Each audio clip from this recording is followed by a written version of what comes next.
Thank you for listening in. Wait for Death was a little experimentation I decided to do. See if I could write a semi-compelling short story. In under an hour, I might add. Because I hate myself. And a little experiment to see if my new microphone equipment worked. So let me know what you think. I will be uploading the first chapter of The Fury of Heaven and Hell next week. I hope you're all excited for that. That's going to be a long one. Without further ado, enjoy. We are under his protection. We do not wait for death. The commissar bellowed, so loud that no instruments were required for his words to reach the back of our lines. I checked my lasgun and readjusted the red scarf around my neck. If I was going to die, I was going to be comfortable. The trenches were pre-dug, the turrets were in place, and our hearts were filled with fury. The red sand battered me from head to toe, making visibility quite limited, though I did not miss the absolute horde of purple monstrosities bearing down on us. They were only a few miles out, and the artillery had already opened up on them. Still, I could hear Nitra crystal clear. You will not survive this, I assure you. The fight is unwinnable, but you do not wait for death. The Tyranids will devour your bodies, but your soul and zeal are poison to those pathetic creatures. Look upon their hordes and feel sorry for them. Feel sorry they do not have the faith such as yours. Commissar Nitra's usual pep talk. The man was as devoted as they came, but he'd laughed death in the face one too many times. I'd had the pleasure of serving under him through countless engagements in the past. The entire Deltronian 616th had. His speeches were meant to inspire us and let us know the odds simultaneously. He did not lie. He did not fib. He respected us, and he knew we felt the same. We are blessed this day. His most holy angels of death, oh yes, the Abystrix chapter of the Adeptus Astartes, will be making landfall within the hour. We must protect Hav Erok beyond these mountains until our esteemed guests arrive. He paused for a moment, a smirk crossing his scarred face. Let me hear it once again. Let me hear your oath. As one, the entire regiment, all 1,000 of us remaining veterans, recited our oath. We are the remnant. We are the undead. May the Emperor have mercy on our enemies. We do not wait for death. Our gaze cast a shadow upon the alien menace before us, the rumbling of the ground nearly deafening. Music to my ears, comrades. His expression faltered slightly. Words. You can say them all you like. He laughed. We did our best. No one could have done better. You know that. We all know that. To be honest, this does feel like the end of the world.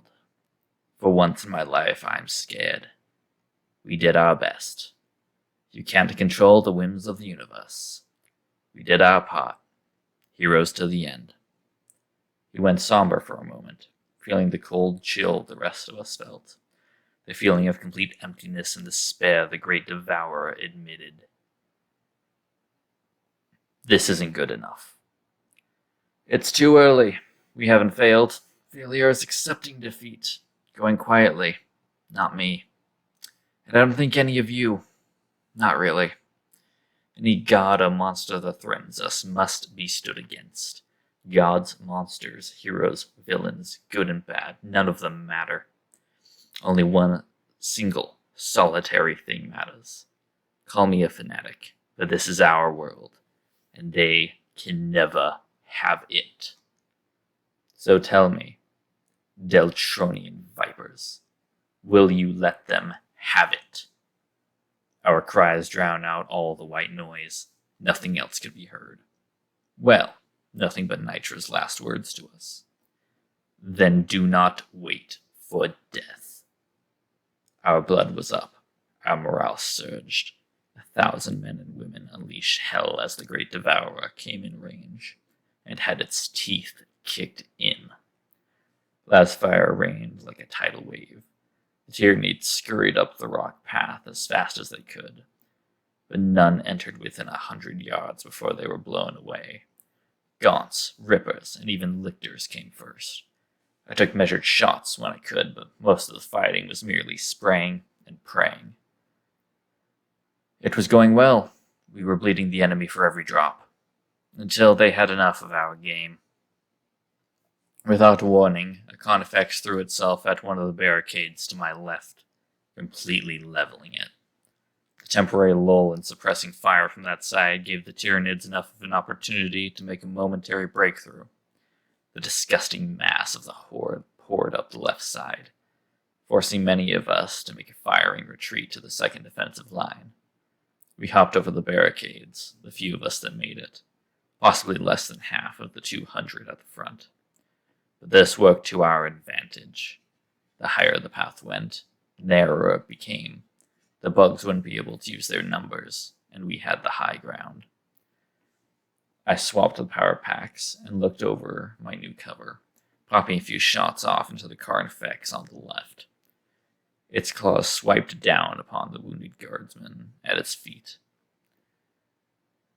"That's going to be a problem," I grumbled, priming a frag grenade and throwing it with all my might. The green sphere tumbled at the base of the creature and detonated, though it did little more than knocking it off balance. Once the creature regained its composure, its eyes were on me. Teeth bared, the Tyranid began to strut towards my position. "Son of a bitch!" I shouted as I dumped everything I had into the monster, instructing those around me to do the same. I shrugged off the last fire as if we were merely shining flashlights into his eyes. It did not matter. Our fury would lay that bug low. My power supply ran dry. "Vipers, charge!" I yelled. I drew my combat knife and closed with my query.